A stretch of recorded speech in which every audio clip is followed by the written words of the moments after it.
vamos a tener una breve lectura en Mateo 5, siguiendo con nuestra serie de sermones sobre el Sermón del Monte, allá donde el Señor nos recuerda: amad a vuestros enemigos. Mateo 5, 43 en adelante.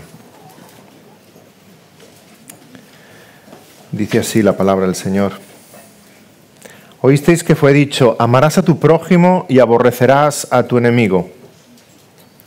Pero yo os digo: amad a vuestros enemigos, bendecid a los que os maldicen, haced bien a los que os aborrecen y orad por los que os ultrajan y os persiguen, para que seáis hijos de vuestro Padre que está en los cielos, que hace salir su sol sobre malos y buenos, y que hace llover sobre justos e injustos. Porque si amáis a los que os aman, ¿qué recompensa tendréis? ¿No hacen también lo mismo los publicanos? Y si saludáis a vuestros hermanos solamente, ¿qué hacéis de más? ¿No hacen también así los gentiles?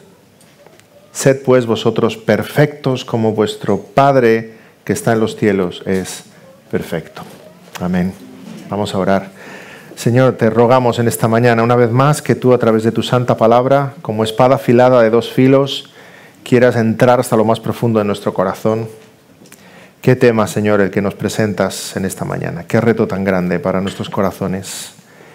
Qué examen de nuestra fe y de nuestro carácter como hijos tuyos. Y te pedimos, Señor, que tú quieras hablar a nuestros corazones, que apliquemos tu palabra, vivamos tu palabra y seamos luz en este mundo de oscuridad. En el nombre del Señor Jesús te damos las gracias. Amén. Cuando los españoles gobernaban en los Países Bajos, hubo una gran persecución a los creyentes anabaptistas. Estos son los que creían que debían bautizarse después de su profesión de fe, ¿verdad? Tal como nosotros sostenemos. Y entre ellos, un anabaptista holandés que fue preso en la ciudad de Asperen, llamado Dirk Willems. Dirk se bautizó de nuevo a la edad de 20 años, en contra de las leyes que había entonces, por tanto fue perseguido, apresado, encarcelado y esperaba ser torturado y finalmente puesto en una hoguera. Mientras estaba en su prisión, un invierno, Dirk halló la manera de escapar. Hizo una soga con trozos de sus propias ropas, las fue entretejiendo y descolgó la soga por esa ventana de su celda y se descolgó resbalando por ese helado muro en medio del invierno de Holanda. Cuando llegó al suelo empezó a caminar lentamente por el hielo del lago que había frente a la prisión, el lago Hondegat. Los kilos que había perdido en la prisión le fueron muy bien para que el hielo no se rompiera. Pero justo detrás de él iba uno de sus carceleros para darle caza. El carcelero vio cómo a su peso cedía el hielo, se rompía debajo de sus pies y caía en el agua helada. Y nuestro hermano Dirk, mientras caminaba, oía los gritos de socorro de su carcelero detrás de él, pidiendo ayuda. Qué dilema, ¿verdad? En ese momento recordó la fe de sus hermanos que habían sido echados en la hoguera antes que él, por sus mismas convicciones. Recordó las palabras del Señor Jesús en el Sermón del Monte, que nos dice que amemos a nuestros enemigos, y Dirk dio media vuelta para socorrer a su enemigo. Lo asió de los brazos, lo sacó del hielo, y lo primero que su carcelero hizo fue apresarle. Fue llevado a una celda de máxima seguridad en lo alto de una torre y finalmente fue quemado en la hoguera el 16 de mayo de 1569. Hoy día, si visitas esa región de Holanda y vas a ese lago, al lago Hondegat, podrás ver una estatua conmemorativa de este episodio en la que está Dirk Willems extendiendo los brazos y está su carcelero hundido de medio cuerpo clamando por socorro. Y ahí está esa estatua como vivo ejemplo histórico de lo que significa amar a nuestros enemigos, ilustrando una dimensión del amor que es desconocida para el mundo, pero es conocida por nosotros, por la obra del Espíritu Santo en nuestros corazones. No te voy a preguntar qué hubieras hecho tú, pero ahí queda como ejemplo y testigo de lo que significa ese tipo de amor único e incomprensible para la mente humana, si no es por la obra de Dios en nuestros corazones. Un tipo de amor único, al igual que todo lo que expresa Jesús en el Sermón del Monte. Hasta ahora hemos estado viendo ese Sermón del Monte que está describiendo lo que es el ADN espiritual de cada uno de nosotros, la impronta, el sello de Dios en el carácter del cristiano como ciudadano del reino de los cielos. Nuestra ética, nuestra forma de conducirnos es diferente a la del mundo porque no somos de aquí. Pertenecemos a una ciudad santa, a una ciudad celestial. Y en medio de todo esto, el Señor de nuevo nos dice, ¿oísteis qué fue dicho? Es la sexta vez en el Sermón del Monte que el Señor dice, ¿oísteis qué fue dicho? Corrigiendo las mentiras de los fariseos. En esta ocasión, versículo 43, ¿oísteis qué fue dicho? Amarás a tu prójimo y aborrecerás a tu enemigo. Pero de entre esos 6 casos, esas 6 veces en las cuales el Señor dice, oísteis que os fue dicho, esta es la más llamativa. ¿Por qué? Porque hasta ahora el Señor corrige lo que los fariseos han malinterpretado de la ley de Moisés, pero ahora estamos delante de un caso descarado en el que cambian la ley de Moisés. Toman la ley del Antiguo Testamento y literalmente la mutilan, cortan y añaden. Porque, hermanos, hay 2 formas de faltar a la palabra de Dios y los cristianos hemos de estar con la antena puesta. Una es quitar de la palabra de Dios y otra es añadir a la palabra de Dios. Y siempre hemos de estar atentos a esos 2 grandísimos peligros. Y aquí los fariseos hacen las 2 cosas. Quitan y ponen. De manera que están lejos de la verdad. En primer lugar, ¿de qué manera quitan en esa frase? Amarás a tu prójimo y aborrecerás a tu enemigo. En primer lugar, quitan porque no mencionan el mandamiento completo. Todos lo conocemos. Amarás a tu prójimo como a ti mismo. No lo mencionan, no les interesa mencionarlo. El mandamiento es amarás a tu prójimo como a ti mismo. Leemos en Levítico 19:18. No te vengarás ni guardarás rencor a los hijos de tu pueblo, sino amarás a tu prójimo como a ti mismo, dice Jehová. En los evangelios el Señor lo repite de nuevo. Cuando le preguntan, Maestro, ¿cuál es el gran mandamiento en la ley? Jesús le dijo, amarás al Señor tu Dios con todo tu corazón, con toda tu alma, con toda tu mente. Este es el primero y grande mandamiento. Y el segundo es semejante, amarás a tu prójimo como a ti mismo. Así se resume toda la ley. Amar al Señor sobre todas las cosas, amar a tu prójimo como a ti mismo. Los apóstoles de nuevo repiten ese mismo mandamiento en Santiago 2:8, Gálatas 5:14, Romanos 13:9. Cualquier otro mandamiento en esta sentencia se resume, amarás a tu prójimo como a ti mismo. En su infinita sabiduría, el Señor, cuando nos manda que amemos, no solo nos dice que amemos, sino nos dice cómo tenemos que amar. ¿Por qué? Porque si no pensaríamos que ya hemos cumplido, ¿verdad? Si Dios dijera, ama al Señor, todos diríamos, yo le amo. Checklist, he cumplido. Ama a tu prójimo, también le amo. Sí. Todos nosotros diríamos que ya cumplimos, pero el Señor cuando nos da la orden de amar, nos dice cómo hemos de amar. Maridos, amad a vuestras mujeres. Señor, ya cumplo. Como Cristo a la iglesia. Ay, no. Y agachamos la cabeza, ¿verdad? Y decimos, Señor, me falta crecer. He de amar más a mi esposa. He de amar más a mi esposa. Y continuamente es así. El Señor nos dice no solamente que hemos de amar, sino cómo hemos de amar. ¿De qué manera hemos de amar? Amarás al Señor tu Dios. Ya le amo. Con todo tu corazón, con toda tu alma, con todas tus fuerzas, con toda tu mente. Ay, Señor, todavía no. Me queda mucho. tengo que crecer, tengo que amarte más. Del mismo modo nos dice que hemos de amar a nuestro prójimo. ¿Cómo? ¿Cuál es el estándar? ¿Cuál es el baremo? ¿Cuál es la regla en la cual nos tenemos que medir como a ti mismo?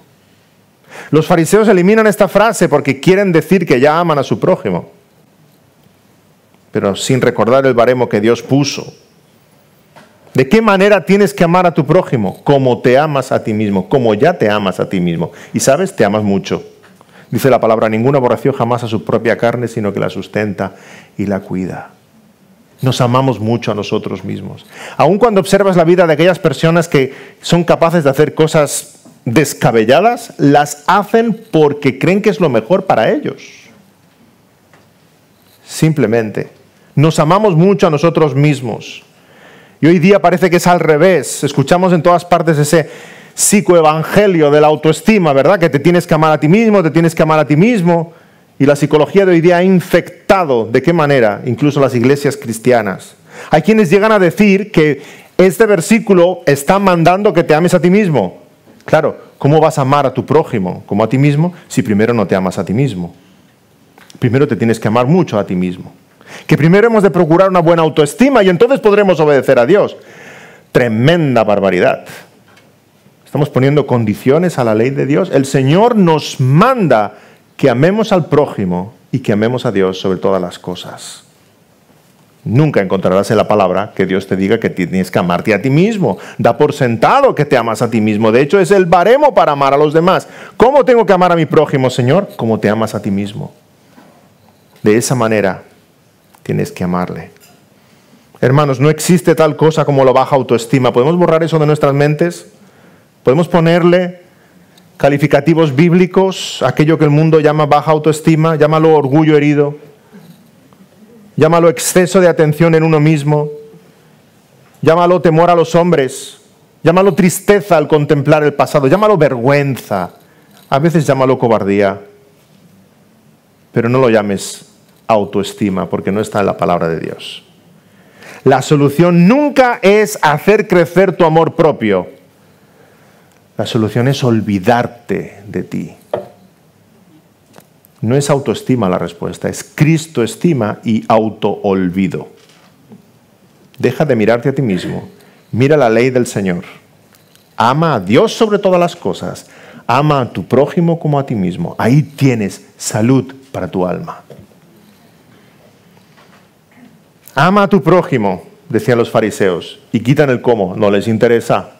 No quieren ser examinados, no quieren ser evaluados. Quieren pensar que ya cumplen.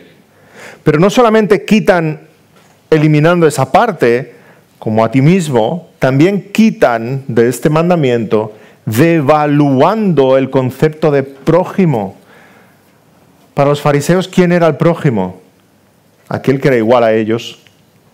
Ese es mi prójimo, el que es como yo, otro judío, ese es mi prójimo. Pero los demás, los samaritanos, los gentiles, esos no son mi prójimo. ¿Recordáis que hay un momento en Lucas capítulo 10 que le preguntan al Señor? Hay un escriba que le pregunta a Jesús, ¿y quién es mi prójimo? Después de escuchar el mandamiento, ama a tu prójimo como a ti mismo. ¿Y quién es mi prójimo? Y el Señor explica la historia del buen samaritano.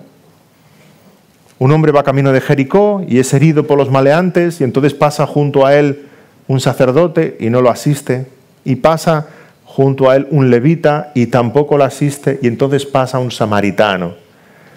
Ay, los judíos y los samaritanos ni se hablaban, estaban enemistados por muchas razones históricas, culturales, religiosas. Era gente despreciable para los judíos, y sin embargo es el samaritano el que le asiste, cura sus heridas, le lleva un mesón, paga sus cuentas. Después de la historia, el Señor Jesús pregunta, ¿quién pues de estos tres te parece que fue el prójimo del que cayó en manos de ladrones? Qué dilema, ¿verdad? La respuesta la sabemos todos, pero el escriba tenía tanto orgullo que no era capaz de decir el samaritano, no podía pronunciar esa palabra. Así que el escriba responde, el que usó de misericordia con él. Bien, por no decir samaritano. Aquí el Señor nos está ilustrando quién es el prójimo. El samaritano fue el prójimo de este judío. Los fariseos están limitando el concepto de prójimo a quien ellos quieren llamar prójimo, a los que son como yo, a aquellos les hago el bien. Y el Señor dice que nuestro prójimo es cualquier semejante. Pero los fariseos no solo quitan esa frase como a ti mismo, no solo quitan del concepto de prójimo, los fariseos también añaden. Qué descaro, ¿verdad? Oísteis que fue dicho, amarás a tu prójimo y aborrecerás a tu enemigo. Pero ¿dónde está eso en la Biblia? Aborrecerás a tu enemigo.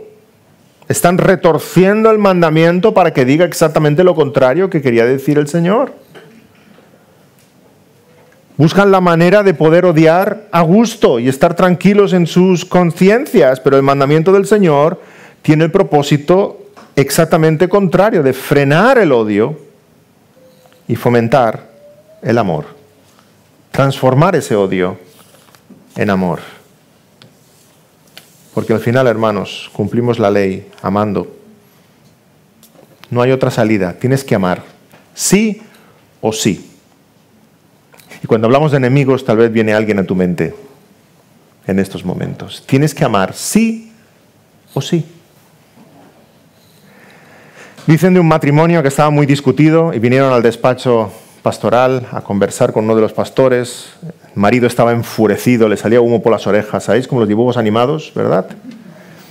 Y el pastor le dice, mira hermano, tienes delante del Señor que amar a tu esposa como Cristo amó a la iglesia. Él más enfadado todavía con la respuesta del pastor, ¿verdad? Ella no es mi esposa, grita enfadado.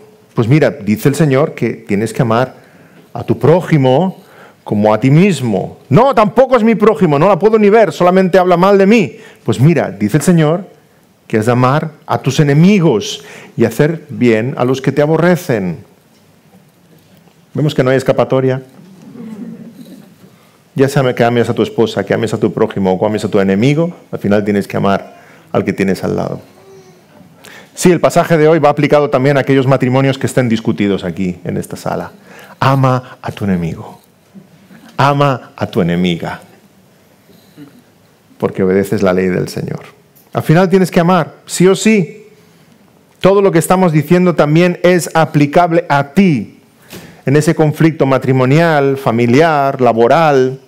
Es aplicable a ti cuando miras tu historia y recuerdas quién te ha herido, quién te ha insultado, quién te ha defraudado, quién te ha traicionado. Ama a tus enemigos, dice el Señor.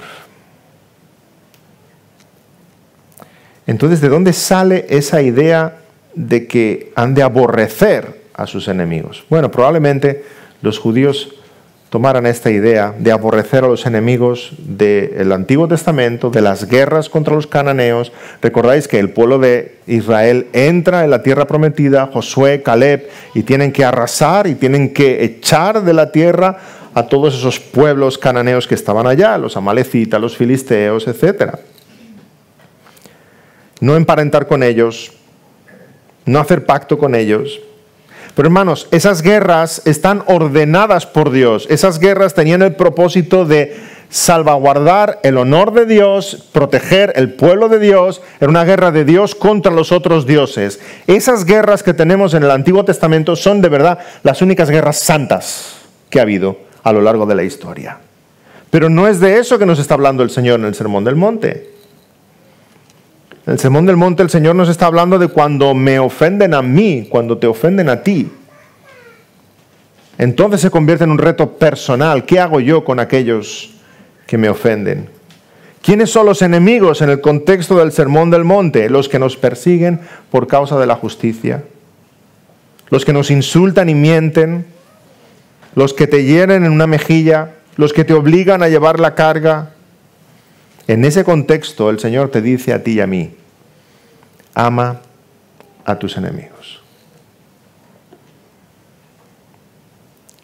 Oísteis que fue dicho, amarás a tu prójimo y aborrecerás a tu enemigo. Pero yo os digo, repito, la sexta vez que el Señor usa esta expresión, pero yo os digo, ¿habéis oído? Pero yo os digo. ¿Podemos grabar eso en nuestras mentes? ¿Lo podemos grabar en casa? Podemos hacer un letrero grande para recordarnos lo que significa. Habéis oído, pero yo os digo. Hemos oído tantas cosas, ¿verdad?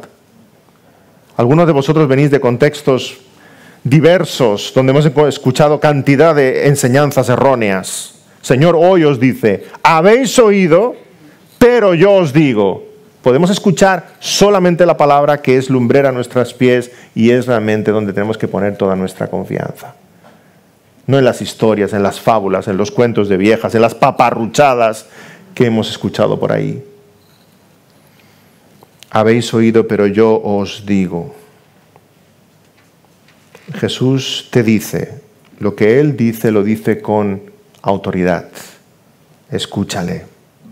Y lo que Él dice es, amad a vuestros enemigos. Amad a aquellos que os persiguen, os insultan, os mienten, os golpean, a esos. Y nos preguntamos, Señor, ¿pero cómo podemos amar a aquellos que son hostiles contra nosotros? El amor es otra cosa.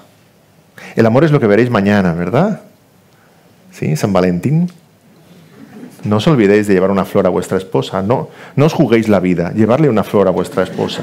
Aunque os ha dicho durante un mes, no hace falta, cariño. No, sí hace falta. Llévale la flor a tu esposa mañana. El amor que se nos vende fuera o que se nos presenta fuera es otro concepto, no es lo que vemos aquí en la Escritura. Lo que vemos en el mundo del amor es un sentimiento romántico, una emoción. Cuando leemos la palabra, amor es una decisión del corazón. Amar es actuar, amar es servir, amar es entregarse. Juan 3:16, porque de tal manera amó Dios al mundo que desde su trono celestial nos dijo, ¿cómo os quiero? ¿Verdad que no? De tal manera amó Dios al mundo que dio, entregó acción, servicio, sacrificio. Eso es amor en el lenguaje bíblico, no es solamente una emoción o un sentimiento. Amad a vuestros enemigos, por tanto, no está diciendo el Señor que debas tener ciertos sentimientos hacia ellos, sino una actitud de entrega y de servicio hacia ellos. Amad a vuestros enemigos. Ya, pero si es que no veo nada agradable en ellos. No, con las normas de este mundo no puedes amar a tus enemigos. El hombre natural busca pagar con mal. El hombre natural busca la venganza. Pero solamente con ese ADN espiritual que el Señor ha puesto en nuestros corazones, sí somos capaces, cuando nos hacen mal, de responder con bien. El verbo aquí usado es agape. Es ese tipo de amor que tiene Dios para con nosotros. Es un amor inmerecido. Es un amor en el que el objeto amado no tiene nada amable de por sí. Es Dios el que decide amarnos, no por lo hermoso que ve en nosotros, sino porque Él decide, quiere amarlos. Y normalmente no amamos así. Nosotros amamos porque vemos algo amable en la otra persona, porque es que es tan guapo, es tan guapa, es tan inteligente, es que me lo paso tan bien cuando hablo con él, son mis amigos. Cuando vemos algo agradable en el otro, entonces amamos, pero el amor agape precisamente brilla cuando no hay nada amable en la otra persona. Escribe el comentarista Lenski sobre este amor agape. No me gusta un criminal despreciable y maleducado, quien me puede haber robado y amenazado. No me gusta un tipo falso, mentiroso y calumniador que tal vez me ha vilipendiado una y otra vez. Pero puedo, por la gracia de Jesucristo, amarles. A todos ellos. Ver lo que está mal en ellos y desear hacerles solamente el bien, sobre todo para librarles de sus caminos pecaminosos. Qué descripción, ¿verdad?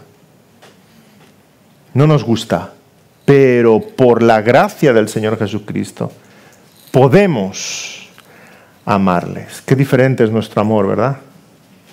Cómo nos examina, cómo nos pone a prueba esta afirmación. Nosotros amamos de otra forma diferente. Os invito a hacer un experimento cuando acabe el culto. Fijaos en quién vais a saludar. Uy, he visto a mi amigo fulanito, cuando acabe el culto corriendo voy para allá, porque nos lo pasamos tan bien, tenemos unas risas. Así es como nosotros apreciamos, así es como nosotros amamos. Al final de una forma poco altruista, egoísta diríamos incluso, porque amamos cuando vamos a ser amados. Amamos si somos correspondidos, amamos cuando hay algo digno de amar en el otro. Pero el amor de Dios es muy superior, ¿verdad? Os invito a hacer la prueba cuando acabe el culto. Fijaos en ese hermano en el que seguramente nunca iríais a saludar. Parece aburrido, no va a tener conversación, parece triste, abatido, es feo, es fea, sí, y parece incluso despreciable, ¿sí? Entonces te fijas en él, cuando acabes el culto vas directamente a él y dices, hermano, es que estaba reflexionando y me he fijado en ti. Y quería aplicar las verdades del sermón de hoy, ese amor agape incondicional que se da cuando no ves nada atractivo en el otro, ¿sabes? ¿Sabes qué te va a contestar tu hermano? Sí, yo te vi desde el otro lado de la sala y pensé exactamente lo mismo. Va a ser divertido cuando hagamos el culto, ¿eh? Y nos saludemos. Pero hay algo muy interesante en esta expresión de Lenski. Amar no significa negar el mal. Hay un falso concepto de amor por ahí. Que para amar no puedes corregir, no puedes decir lo que el otro hace mal, no puedes señalar el pecado. Amar casi es convertirse en un tonto, perdona la expresión, ciego que no ve nada. Pero eso no es amar. Fijémonos la expresión del Señor Jesús, versículo 44 y versículo 45. Aquellos que describe como que nos aborrecen y persiguen en el 44, luego como los llama en el versículo 45, malos e injustos. Hay un tono de juicio, hay un lenguaje de juicio aquí. Señor Jesús está describiendo a aquellos que son malos, que son injustos, que están condenados por sus delitos y pecados, que no merecen ningún favor, que van camino del infierno, y nos está diciendo que aún así hemos de amarles y hemos de ser buenos con ellos. No nos equivoquemos, no escuchemos a aquellos que dicen lo más importante es el amor, como una excusa para olvidarse de todos los mandamientos de Dios. Amar y cumplir la ley no se contradicen. De hecho, cuando amamos, estamos cumpliendo la ley del Señor. Porque la ley se resume en estos dos grandes mandamientos. Amarás al Señor tu Dios sobre todas las cosas y a tu prójimo como a ti mismo. Por tanto, no se trata de negar el mal. Y amar tampoco se trata de un mero sentimiento, como decíamos antes. De hecho, el Señor describe a continuación ese amor hacia nuestros enemigos y pone 3 ejemplos prácticos. Amar es acción, amar es decisión. 3 ejemplos, cómo amar a tu enemigo con tus palabras, con tus acciones, con tus oraciones. En primer lugar, con tus palabras. Dice, bendecid a los que os maldicen. Bendecid, decid bien. Hablad bien. Habla bien de tus enemigos. Habla bien del que te ha hecho mal. Habla bien del que te ha hecho daño. Hábleles bien a ellos, aunque te respondan mal. Y habla bien de ellos a otros. Cuidado, hermanos, cómo recordamos nuestras experiencias del pasado. Fulanito me ha herido, menganito me ha herido. Y algunos de vosotros seguramente explicaríais cosas muy dolorosas y os pondríais a llorar mientras las explicáis como si hubieran sucedido ayer y sucedieron hace 20 años. Cuidado con la amargura, cuidado con el rencor, cuidado con el odio. El Señor quiere que transformemos todos esos sentimientos en amor, misericordia y perdón. Y el primer beneficiado vas a ser tú. Dejemos a un lado esos sentimientos y obedezcamos la palabra del Señor.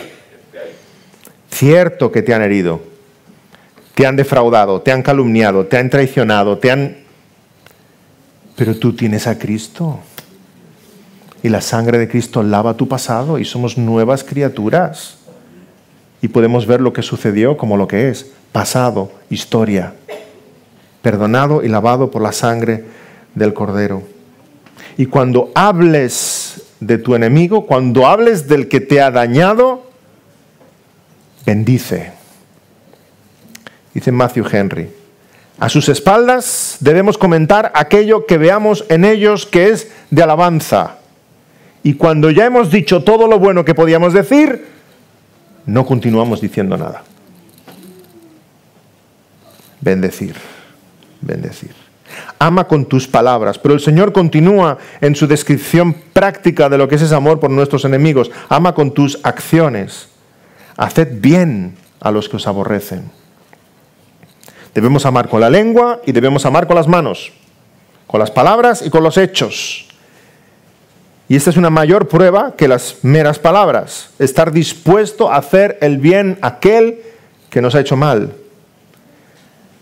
Esta ley ya la vemos en el Antiguo Testamento. Proverbios 25-21. Si el que te aborrece tuviere hambre, dale de comer pan, y si tuviere sed, dale de beber agua. Éxodo 23, 4 y 5. Si encontrares el buey de tu enemigo o su asno extraviado, vuelve a llevárselo.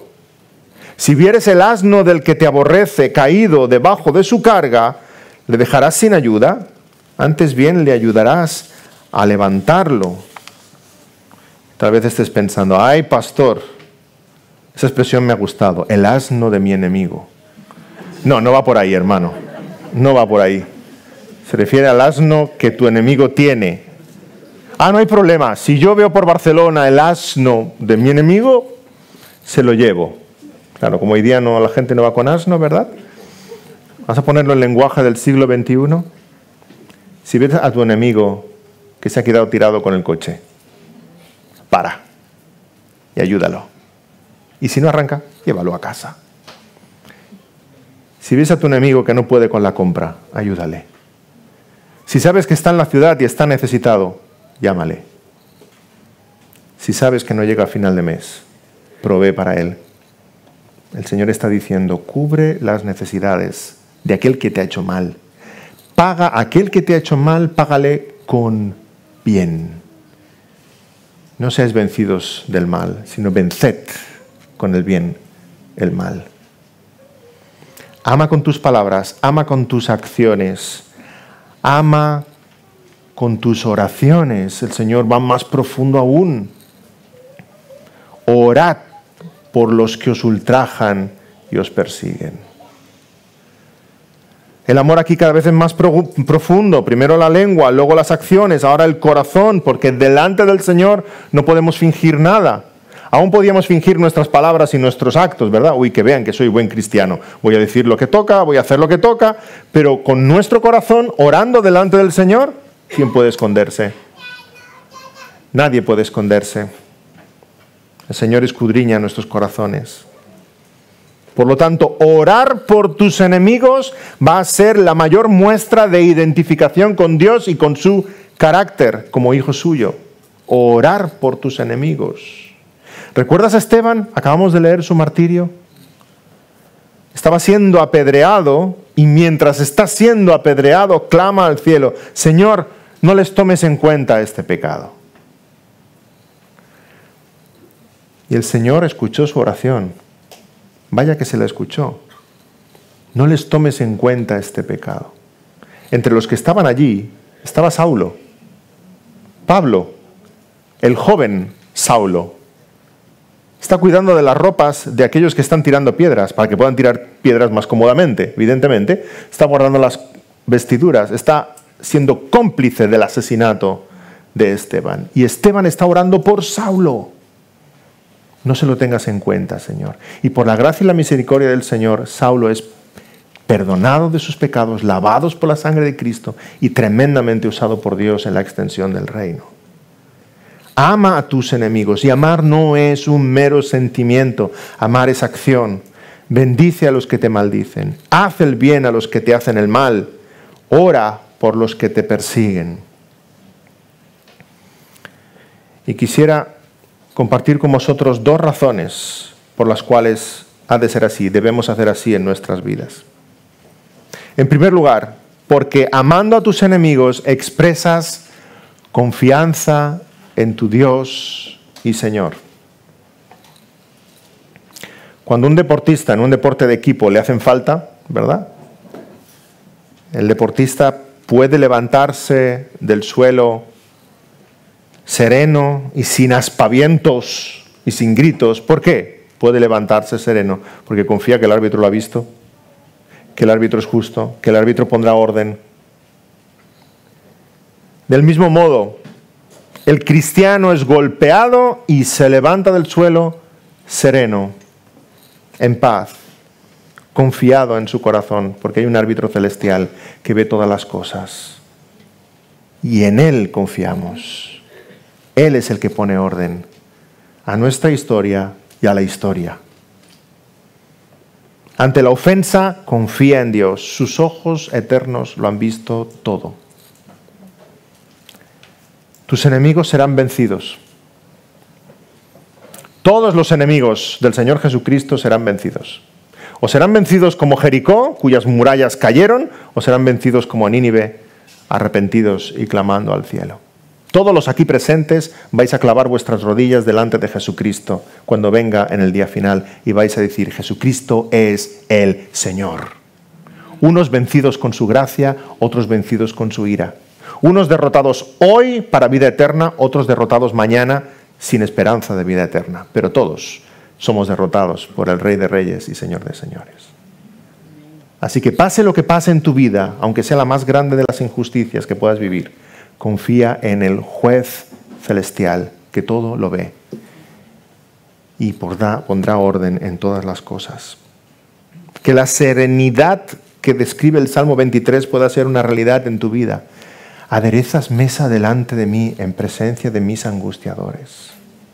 Qué tremenda frase. ¿Un banquete delante de aquellos que me amenazan? El Señor me sirve, mi copa está rebosando de su favor. Y más increíble aún, ¿no pierdo el apetito? ¿No os pasa que estáis angustiados, preocupados y se os cierra el estómago? En el Salmo 23, el salmista está cenando y sus adversarios están frente a él.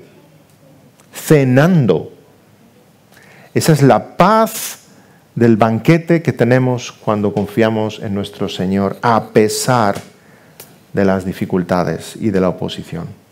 Por tanto, en primer lugar, por dos razones hemos de amar a nuestros enemigos: porque expresas esa confianza profunda en tu Señor. En segundo lugar, y este es el punto del pasaje en el que estamos, porque así reflejas el carácter de Dios. Dice el versículo 45, para que seáis hijos de vuestro Padre que está en los cielos.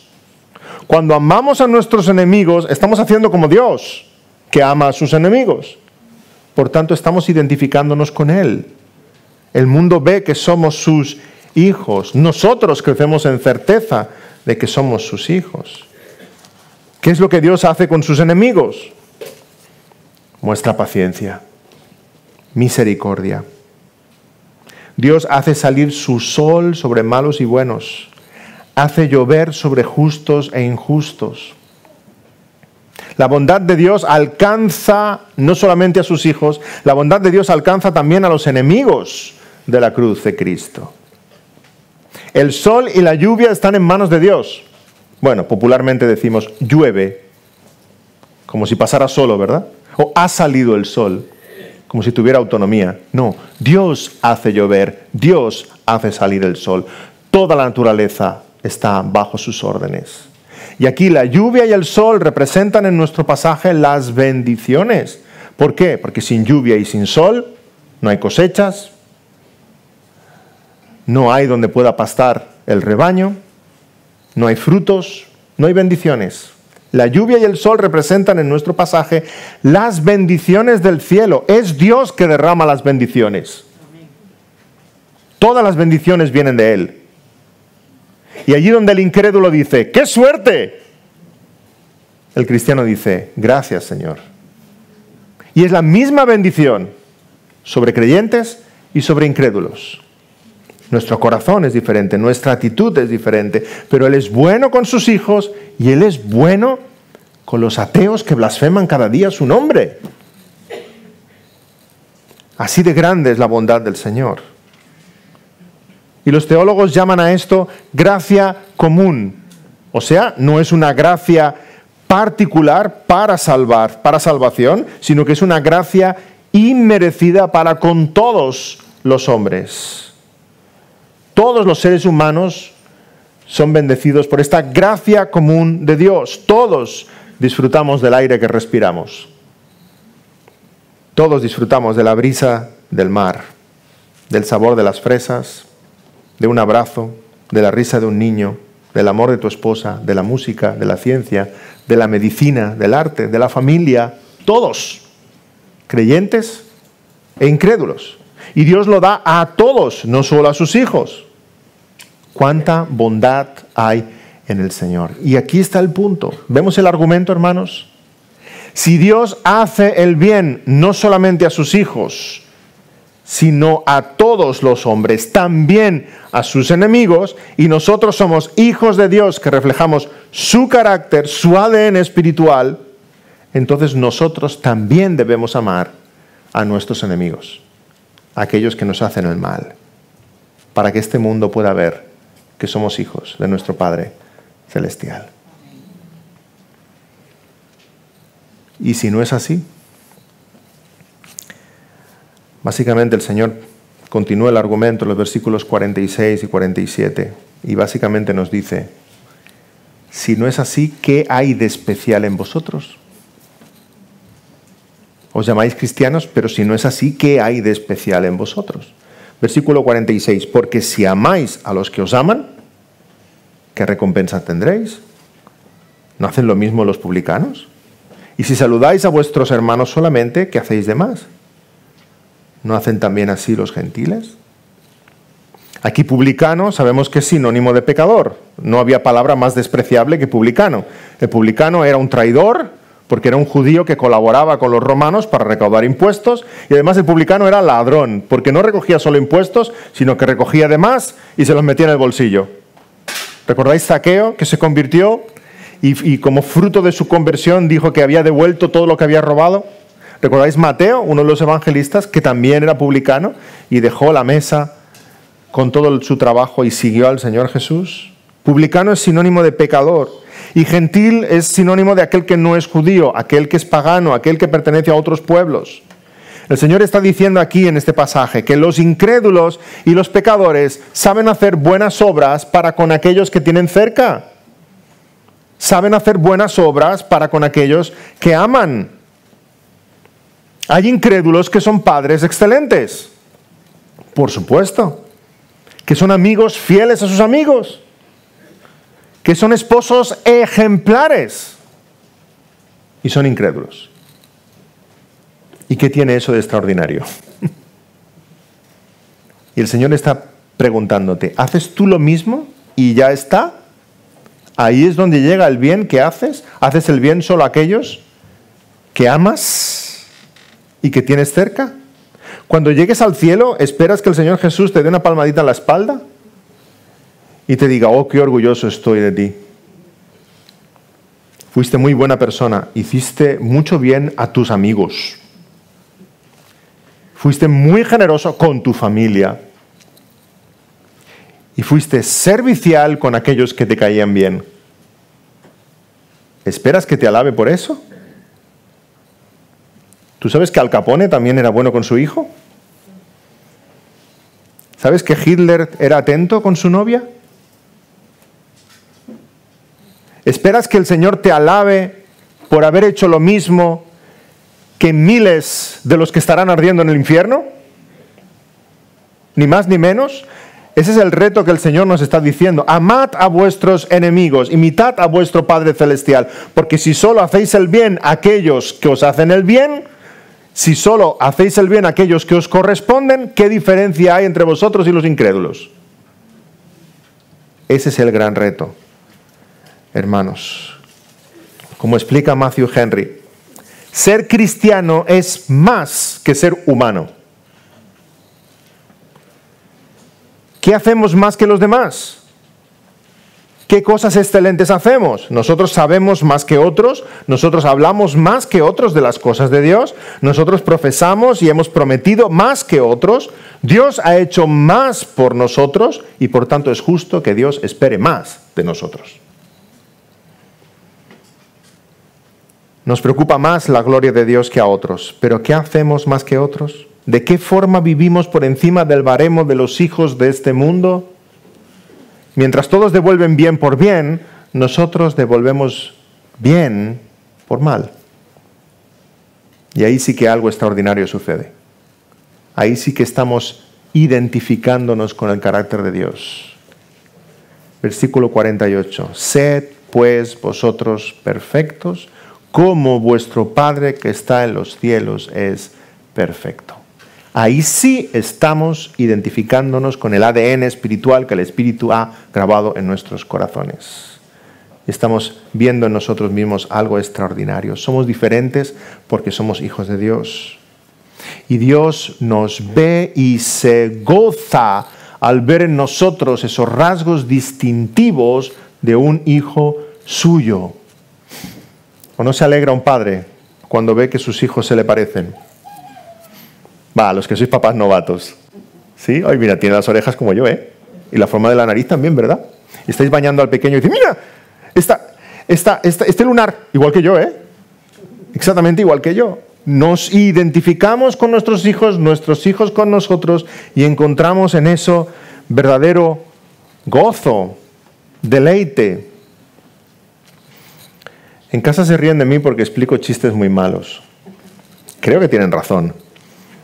Me gusta hacer juegos de palabras, ¿sí? A veces se ríen, a veces no se ríen.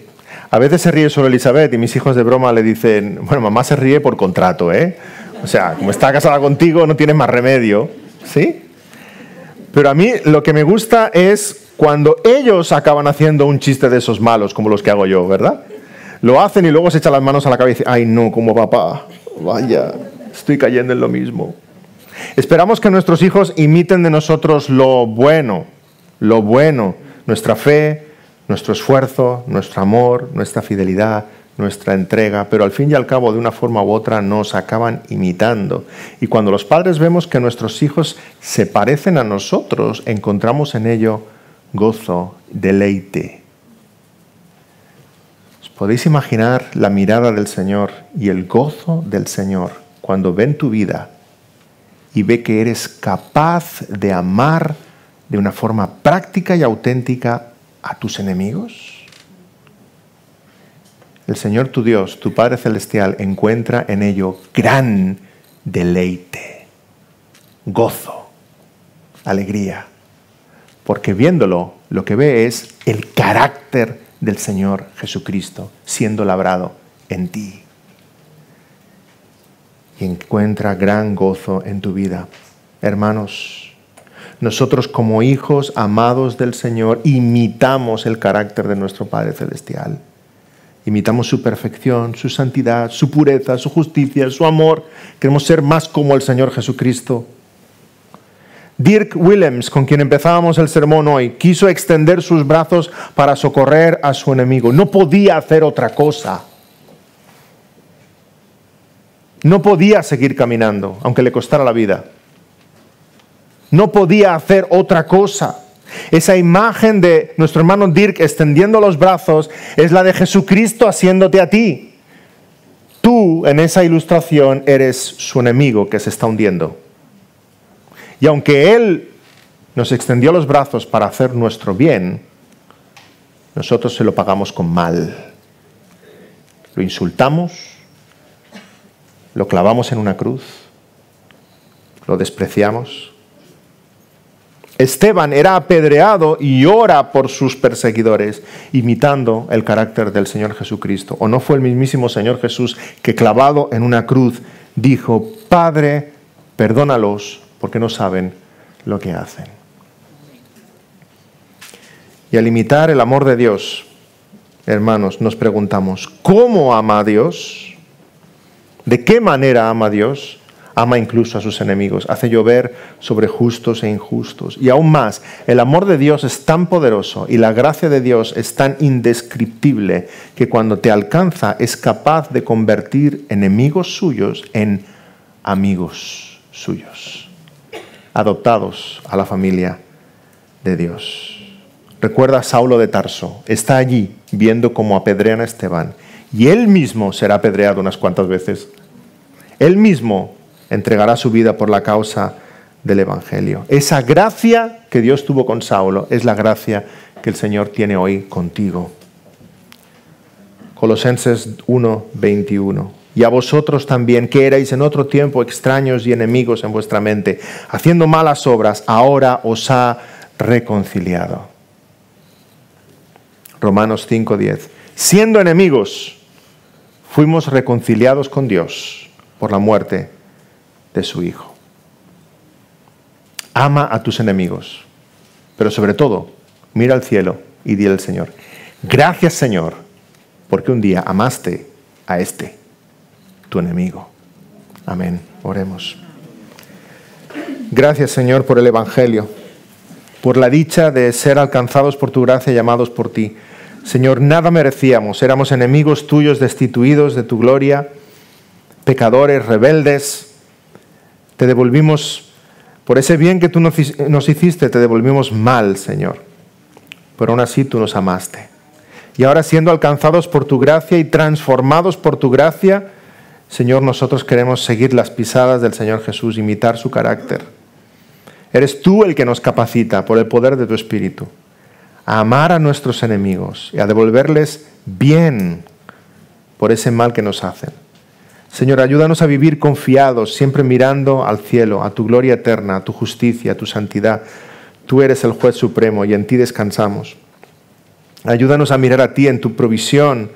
Tú, Señor, nos haces caminar aún a través del valle de sombra de muerte y aderezas mesa delante de nosotros en presencia de nuestros angustiadores.